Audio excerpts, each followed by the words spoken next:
Welkom by Gevestig in Jesus, bemoediging uit God se woord, gesprekke oor geloof, 'n oorgegewe lewe en geestelike groei, met ons oë gefestig op Jesus. Voel jy dalk vandag verlore of nie seker wat se kant toe om te gaan nie? Ek weet nie of jy 'n gelowige is en of jy vir Jesus ken nie, maar ek wil in elk geval net hierdie geleentheid vat om met jou die goeie nuus van Jesus Christus te deel. En kom ons begin maar by die begin. Ek dink ons moet begin verstaan dat hoe ons by die evangelie uitkom. Hoekom was dit nodig dat Jesus aan die kruis moes gesterf het? En dit begin by God wat alles geskep het. En hy het alles perfek geskep. Hy het vir ons in sy beeld gemaak. Maar die mense het geval. Daar het sonde in die wêreld ingekom en deur dit het daar 'n skeiding gekom tussen ons en God. Maar ons moet dan besef, en ons moet besef hoe ernstig is sonde. Sonde is nie net 'n ding wat ons kan afvee en dink dit is niks nie. Sonde is iets wat ons vuil maak. Dis iets wat vir ons geestelik dood maak. En daai skeiding veroorsaak tussen ons en God, dat ons nie in die koninkryk van God in kan kom op ons eie nie, want daar is 'n skeiding, daai brug is afgebreek. En hoekom maak dit sin? Want daar kan nie sonde in die teenwoordigheid van 'n heilige God wees nie. Maar God het nie opgegee op die mense nie. God is so ongelooflik lief vir die mense, dat hy sy unieke seun gestuur het, sodat almal wat in hom glo, nie verlore sal gaan nie, maar die ewige lewe sal hê. Daai teks kom uit Johannes 3 vers 16 uit. En om net bietjie uit te brei op dit, is Jesus het die wêreld se sondes op homself gevat en aan die kruis gesterf. 3 dae later het hy opgestaan uit die dood, om die dood en die sonde te oorwin, sodat almal wat hulle geloof in hom plaas. En onthou, hy het nie net as 'n mens gesterf, hy het as voluit mens, voluit God gesterf. En dit is belangrik om dit te weet, want as hy net 'n mens was, geen mens kan vir die wêreld se sondes betaal nie. Net God kan vir dit betaal.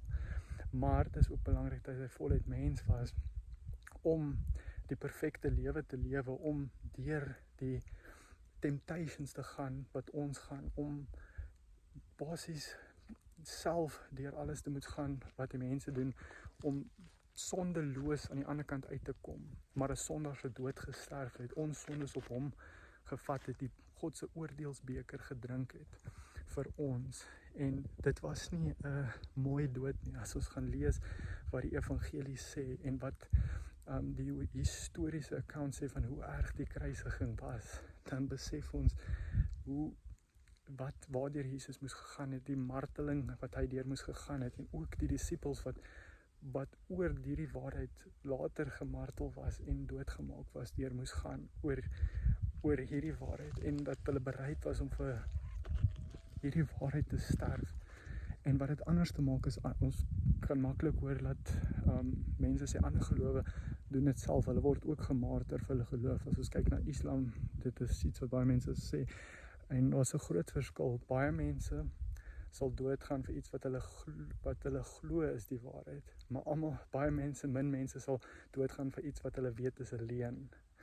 En die disippels het geweet dis 'n waarheid. Hulle sou nie doodgaan vir iets wat hulle geweet het is 'n leuen nie. Hulle was ooggetuies van hierdie goeie nuus, en hulle het gesterf vir dit, want hulle het geweet die lewe eindig nie hier nie. Jesus het ons gewys, daar kom 'n opstanding, en julle gaan saam met my kom, om julle geloof te plaas in my, deurdat julle glo dat ek vir julle sondes aan die kruis gesterf het.